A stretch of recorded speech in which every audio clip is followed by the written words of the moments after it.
Greetings. Welcome to this presentation on the American Nativity. I intend this to be a series of videos, and the entire series is going to be an introduction into America's astrology. I intend this introduction to be a foundation for my later pronouncements and commentary upon American activities in the future. I'll base all of my predictions for this nation off of the information contained in this video series. So it raises the question, can a nation have a birth chart, just like an individual? And if so, what is represented by such a chart? Well, obviously, I feel the answer is yes. Myself and many other astrologers routinely look at national charts, the birth charts of an entire nation, as well as birth charts for the beginnings of many other types of collectives, such as businesses and corporations. As for what kind of entity is represented by such a chart, it's nothing less than the entire body politic of that nation. What's called a folkseele, a folk soul, a soul of the body and the land. So instead of dealing with the chart of an individual, we are dealing with the chart of a mass of people. And this is the national chart. So why do we need yet another YouTube video on the astrology of America? Well, first of all, as I mentioned, I intend for the information I provide in this series of videos to form a foundation for future predictions. So in a way, I have to do a video like this just so I can sort of outline my parameters of prediction. That way, when I do make future videos about what's going to happen to America, I can refer people back to this video and say, well, I laid out my starting parameters in it. And you can see that I'm not just going to start suddenly making stuff up. If I say that Venus represents the artistic class and among other things, then she's not going to suddenly start signifying something else. So I'm establishing my parameters. Secondly, I feel it's vital to define what this country is, especially in the face of, I hate to say accusations, but especially in the face of comparisons to Nazi Germany. I feel that such comparisons are dangerous because it underestimates what Nazism actually was, and it blinds people to some of the dangerous things that America is capable of. America is not Nazi Germany. And if it ever does devolve into dictatorial behavior, it will not be in the style of the Nazis. And if we continue to compare America to Nazism, then we're going to completely miss the mark, and we run the risk of underestimating legitimately dangerous movements in this country. We run the risk of not recognizing them when they're being born. So I think this video is important so that we can understand who it is we're talking about when we say America. People definitely need to know who this nation is, especially immigrants. They come to this country with all sorts of idealized opinions. A lot of immigrants come to this country feeling that they know America intimately, and they really don't. They trust their own wisdom about what America is. They're full of remarkably wrong ideas. They need to know what they're getting into when they come here. And of course, the citizens, the American citizens themselves need to know exactly who their country is. There's a lot of misconceptions about the nation. So this is the chart we're going to deal with. This is the American birth chart, the chart for the American collective. I'm using whole signs. Students of the American birth chart might recognize this as the Sibley chart. Right? I'm using whole signs, of course, which takes this Cancer stellium and puts it in the 8th, a much more appropriate place for it, in my opinion. Other scholars might use, and these are the minority, might use a Gemini ascendant for the birth chart of America. But the majority of mundane astrology students refer to this chart here. I actually, for my predictive work, use a rectified version of this chart, which places the ascendant down here. But due to the universality of it, the universally recognizable character of this chart, I decided to use it for the purposes of this video. Nothing really changes because I'm not doing predictions today. I'm simply establishing what is. So, in antiquity, classical astrologers did not have access to national charts. Indeed, a lot of nations in those days were really just comprised of a bunch of city-states. So there really wasn't any kind of a national chart. In order to judge what would happen to the collective, they used seasonal ingresses instead, along with various other things like eclipses. And by seasonal ingress, I mean a chart cast for the moment that the sun enters into the first degree and minute of one of the cardinal signs, because such an entrance of the sun into the first degree and minute of the cardinal signs kicks off a season. When the sun enters Aries, it becomes spring. When it enters into Cancer, it becomes summer. Into Libra, autumn. Into Capricorn, winter. One advantage possessed by the seasonal ingress chart is that it's indisputable, right? We can dispute when the Declaration of Independence was signed. None of us was in there when it happened. We don't know for a fact that the Declaration of Independence was signed at 5:10 p.m. But not even this guy here can dispute the fact that springtime occurred in Philadelphia, Pennsylvania in 1776. Of course, he would dispute the idea that such a chart were meaningful, but still, nobody can argue that the seasonal ingress happened. So, this is the Aries ingress for 1776, and it has a certain applicability that cannot be denied. Right? The sun entered into the first degree and minute. And this chart, arguably, would describe the American collective the best. Now, with that said, I'm not going to use it for this series of videos. I'm merely bringing it up as a novelty. I may do future work with this chart, but today I just want to show it to you and bring up the topic of the seasonal ingresses because I do work with those extensively. This chart, it can be contended, is actually more applicable than the first chart that I showed you. Now let's talk a little bit about the concept of the root. The root is the origin. It's the beginning, the arche, and it establishes the meanings for that particular chart.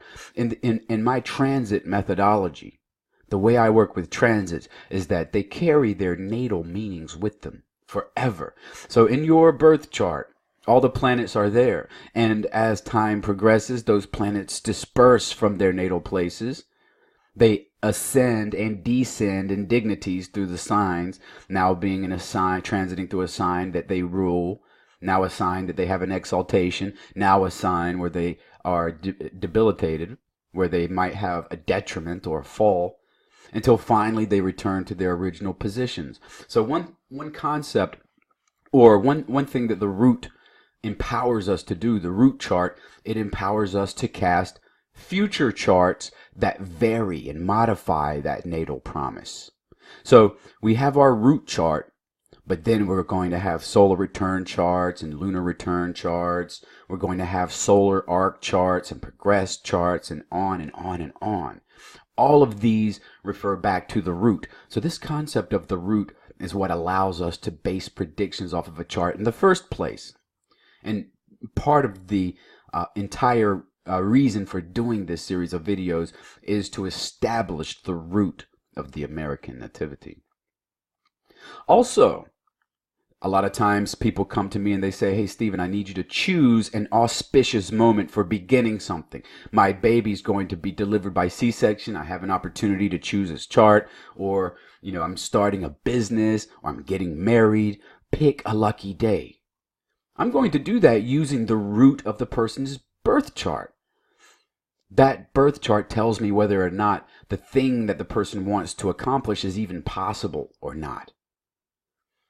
And any chart that I engineer for somebody is going to be rooted. It's going to be based upon the root of their nativity. If I don't have the person's nativity, then I can use a horary question and use that as the root. In fact, for those of you who are familiar with horary astrology, which asks a question and then answers that question from a chart cast for the astrologer's time and place, having a rooted horary is a vital prerequisite for getting a correct answer. You know, people come to ask astrologers questions for all sorts of goofy reasons. Sometimes they want to test the astrologer. Sometimes they know what's going to happen and they ask the question anyway. Well, these are not root charts, these sorts of questions. And it becomes evident. The chart itself has a way of telling the astrologer that it is not a root. If a chart is not rooted, then it has no power or ability to predict anything. Finally, there's another important concept with the root that I want, with this notion of the root that I want to go over. And that has to do with derived charts. Right? So, most of you are familiar with the idea that the 8th house, actually, let me go back some more. Most of you are familiar with the notion that the 8th house is the other person's money, right? Because the 8th house is the second from the 7th. Now, in the root chart, it's the 8th. But if we derive the chart and rotate it and put some other house in the first house position, then the 8th is the second from the 7th. Similarly, the 4th in the root chart is the 4th, dealing with matters of ancestry and domesticity and land. But if we derive and rotate the chart, then it's the 7th from the 10th, and thereby shows the opposition to the executive branch. Right now, that executive branch is Republican. So the fourth house would show Democrats in things like seasonal ingress charts and solar returns. So this is the concept of the root. First of all, it permits future prediction because it orients and grounds the planets and determines them to this or that life area. And then second of all, the root, the concept of the root anchors the chart so that you can derive other houses from it. So let's begin with an analysis of the American Ascendant. The Ascendant is the best place to start in any chart analysis because it shows what motivates a person or an entity or a native above all else. All other desires can be compromised with, but the desires of the Ascendant cannot. If somebody or something thwarts those desires, then the native is going to take corrective measures. There's no doubt about this. If the desires and motives of the Ascendant are not met, then the person cannot be happy. So, analyzing this Ascendant tells us what America wants. It tells us what it is. And it's Sagittarian. It's fiery. And it's mutable. Now, the fiery component of Sagittarius means that America, that giant red colossus that we saw in the first slide, is very action-oriented and decisive. Always scouting out opponents and competition, ready to attack. And fire, it requires a lot of fuel. For that reason, it has a draining effect on others. Just try spending time with anybody who has a fiery ascendant. Their need for fuel and attention is great. They can drain you with that. Now, when fire rises, Leo, Sagittarius, Aries, its main motivation is for power and influence. Even if the fiery ascendant is configured so that humility comes out of the person. For example, if we have Leo rising with the sun in Virgo, underneath that veneer of humility will be an undercurrent of egotism. Make no doubt about that. The fire sign rising desires power. Leo wants to have power over you by charming you, by entertaining you. Aries wants to have power and influence by achieving things. It wants to be the first with the best and the first with the most and the best at being the first at getting the most. Sagittarius, when it rises, it wants to influence you and have power over you by raising your awareness, by teaching you. Sagittarius, which is America's ascendant, Sagittarius desires that it's when it rises. Okay, I want to emphasize that. I'm not talking about Sagittarian or fiery suns. I'm talking about fiery ascendants. When Sagittarius rises, the individual wants his or her influence to spread instantly and infinitely, never ending. That's the ideal scenario for Sagittarius rising. It wants its influence to spread automatically and interminably. Fire, the element fire, is voracious. It's never satisfied. It's always hungry. And it comes on very strong, pleasing the self first. The fiery signs rising are quite convinced that they're correct on things. And so it is with America. Very self-assured, totally convinced that it's correct, extremely proud, very demanding, constantly hungering for attention, or for property, or for material goods, constantly hungry for something, and without fear, very courageous. Now, Sagittarius is also mutable, and this is an important point, because the mutable signs repeat things. This tells us right off the bat that certain features and milestones of the American narrative will definitely be repeated, because that's the mutability of the sign. Please note that those scholars who prefer the Gemini ascendant will be faced with the same inescapable conclusion, because Gemini also is mutable. So what this tells us is that, again, certain milestones of American history will repeat, such as the Civil War. We can certainly expect another civil war in America. It happened once, it'll happen again. We had 2 wars with Britain. We might have a third. So, again, many keynote events in American history are going to have a habit of repeating. Also, the mutable signs absolutely require variety. Even Virgo, which is an earthy sign, even Virgo needs to have this variety. The mutable signs enjoy the interaction of opposites. Now, what does this mean for America? First of all, it means that America will always be constituted of a disparate patchwork of factions. America will be forever balkanized and distributed among many different factions.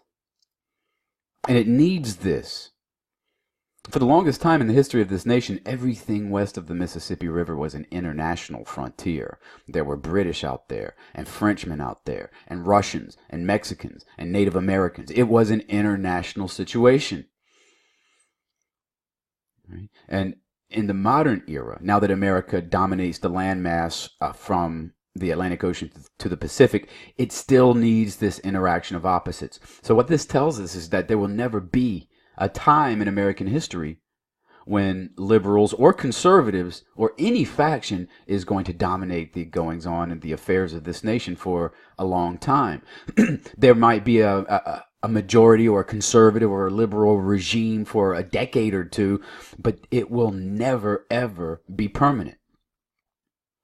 The liberal needs the conservative in America for his self-definition and vice versa.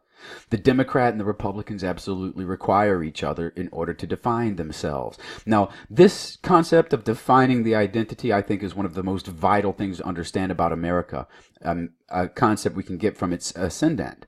The fire signs all have to do with identity.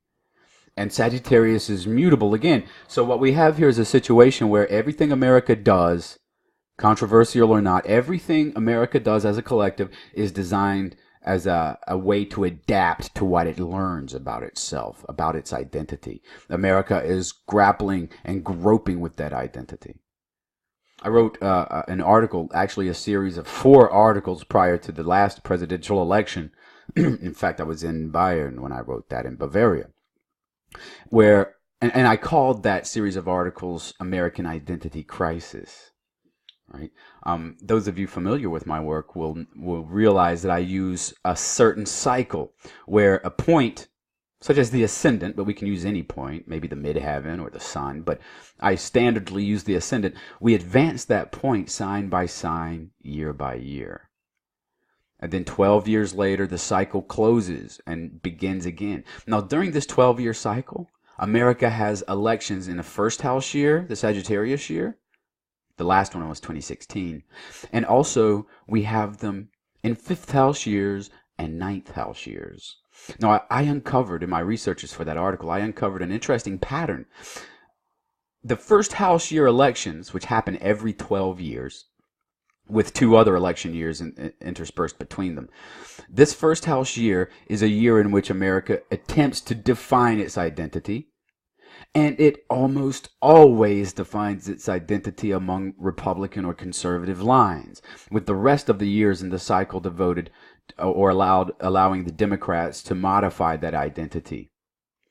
Okay, so from the very beginning of the Republic, this pattern is held true. There'll be a conservative president, then 12 years later, conservative, and 12 years later, conservative. Then on the 4th cycle, 12 years later, there's a Democrat. Repeated by 3 more cycles of Republicans, followed by 1 with a Democrat. And the only time this cycle of Republican, Republican, Republican, Democrat, Republican, Republican, Republican, Democrat, the only time it's been violated was with FDR, President Roosevelt. He won 2 consecutive 1st house year elections, separated by 12 years. They were 12 years apart. That's the only time in all of American history when a Democrat has won 2 back-to-back 1st house year elections. So there's something about this 1st house year which encourages America to become very conservative, and the rest of the cycle is devoted to modifying that conservatism. Now, we have actually just concluded a 2nd house Capricorn year and just begun a 3rd house Aquarius year. So this means Saturn is the Lord of the year. Fortunately for Americans, he's in Capricorn right now. Because he's the Lord of the year, ruling this special sign, then he shows the condition of the Americans. Next year, it'll be a Pisces year. July of 2019 to July of 2020 will be a Pisces year, and Jupiter will become the Lord of the year. But right now, it's a 3rd house year, an Aquarius year. And I'm going to do a separate video just on this year alone because it's very interesting. For example, early in the history of the country, Hawaii, during a 3rd house year, Hawaii entertained the entrance of Captain James Cook. He was the first European to set foot on Hawaii, and it happened in a 3rd house year. Then several cycles later, America colonizes Hawaii. Several cycles later, in a 3rd house year, Hawaii comes into the Union as a state. That same process happened with Alaska. In fact, the majority of American states entered into the Union during a 3rd house Aquarius year. Why? Because the 3rd house has to do with neighboring countries and with borders. That's why. The Louisiana Purchase, which gave America several states, or the landmass that would become several states, rather, that happened during a 3rd house year as well. So I'll do a separate video on the ins and outs of these 3rd house years. But for now, I did want to point out the nature of that cycle and its effect on the electorate, the effect on American elections. This ascendant, Sagittarius, is a vital thing to understand when it comes to knowing what motivates America. America is motivated by power, by the need for power, the need to influence other nations, and America wants its influence to spread throughout the world unendingly. Furthermore, we can know that there will never be a permanent stability in this nation, simply because the angles are in mutable signs. We have the midheaven and IC in cardinal signs. All the planets are in mutable or cardinal signs with the exception of the moon and the nodal axis. So the preponderance of the life force is distributed among cardinal and mutable signs. This means that long-term stability is impossible. Now, let's go ahead and end this first installment in the series by an examination of the ascendant ruler, which is very important because the ascendant ruler shows what direction the country is going to go in order to achieve the power that it craves and absolutely has to have. It's going to show how and where America is going to go about getting the influence that it craves. Now, Jupiter is exalted in Cancer. This says something about the condition of the Americans. When your ascendant ruler, for anybody, is exalted, then the person becomes incredibly hard-headed. It cannot be reasoned with. You cannot ever win an argument with somebody whose ascendant ruler is exalted. They're going to have an answer for everything. So this Jupiter is puffed up. I say here that it's lethal. Why? Because it's in the 8th house. It's a very powerful planet in the 8th house. And the 8th is a house of death.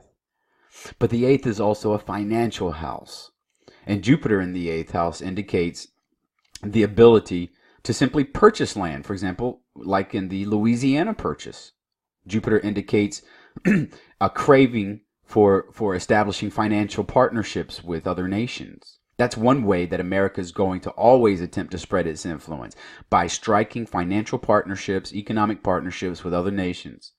And if that doesn't work, then the 8th house meaning of death will come through. Jupiter will spread death in order to gain power. And Jupiter will also experience death simply by being in the 8th. So his position in the 8th not only shows that America is going to strike up economic relationships with other countries, but it also shows the effects of terrorism, such as the 9/11 attacks and even wars and things like that.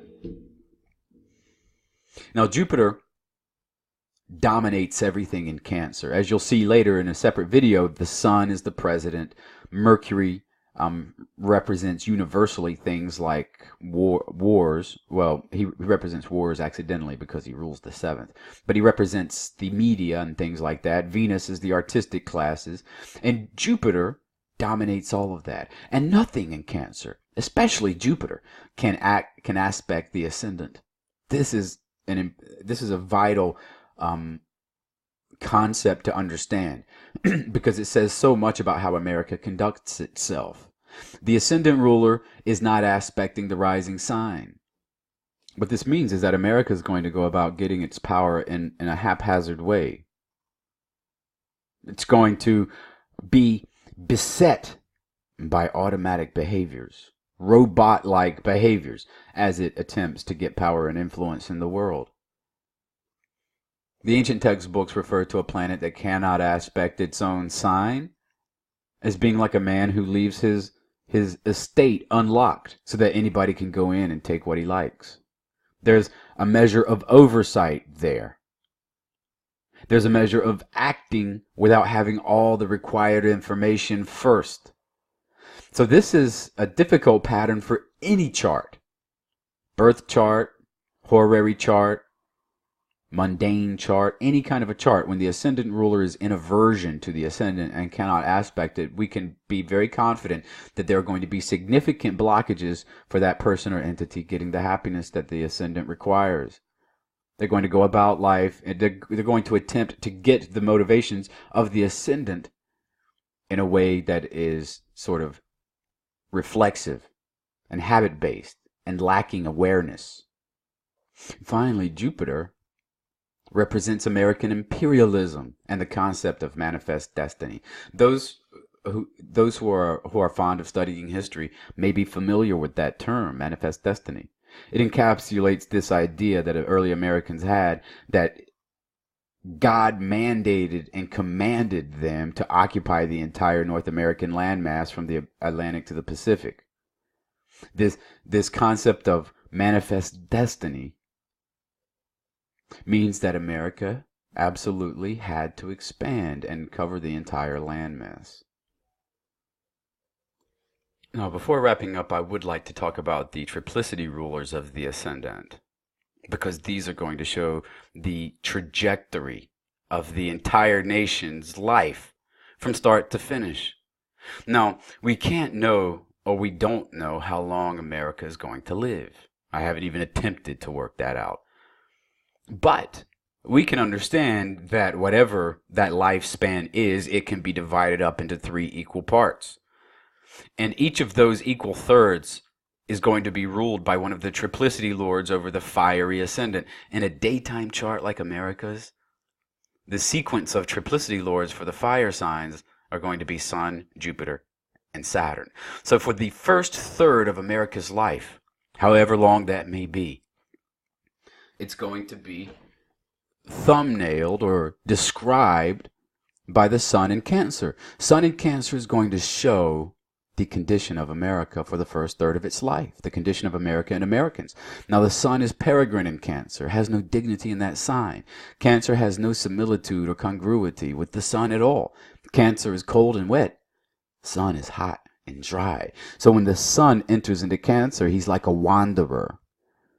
The Latin term for this phenomenon was peregrinus, which has to do with making a pilgrimage, being in a foreign land, cut off from the resources of your family and your countrymen.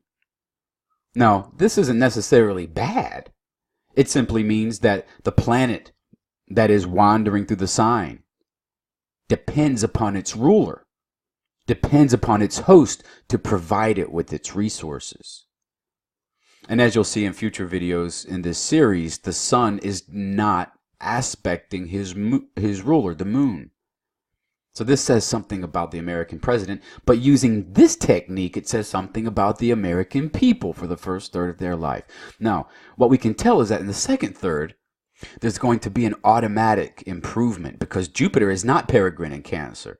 Jupiter rules Cancer by exaltation. So this means that the American people, America itself, in the second third of its life is going to be even more powerful, and yet their condition is going to be improved significantly due to the exaltation of Jupiter. But like the sun, Jupiter is still in the 8th house, which is a bad house. So there's some friction there. But in the third third of American life, the very end, that's going to be best of all because of the Saturn. Just like Jupiter is exalted in Cancer, Saturn is exalted in Libra. So the condition of the American rustics is going to be very, very fine in the third third of its life. Now, this is also when the end comes, so either one of two things is going to happen. Either the end is going to come through some cataclysm, like an asteroid that just puts an end to all life on Earth, or, more probably, America will be subsumed into some larger global, maybe even galactic coalition of governments. And furthermore, this transition is going to be powered by the Congress and the Senate, the legislative branch. In future videos, you'll see that Saturn is a glyph of the legislative branch of America. And they're going to be responsible for the end. Okay, I have come to the end of this presentation. For this video is already a little bit too long, and I don't want it to go on much farther because then attention spans will start breaking down, quite understandably. I hope you enjoyed this presentation and learned a lot from it about what motivates America. And in the future, I will release more videos that discuss things like America's foreign policy and its wars, and I'll talk about the other planets in greater detail. But today, I just wanted to introduce this chart to introduce America as an astrological entity to my audience, and to use this information as a route for future predictions. Thank you very much for watching. Ciao. One more thing before I go. Here on the screen is my email address if you'd like to contact me, and also the address for my Patreon feed, which on that page I publish all sorts of premium articles disclosing methods and things like that I do not disclose on Facebook or even up here. And of course, subscribers at $5 and above per month are entitled to significant discounts on consultations, in addition to some other goodies. So check out that page. Drop me an email if you wish. I would love to hear from you, and I hope you have a wonderful day.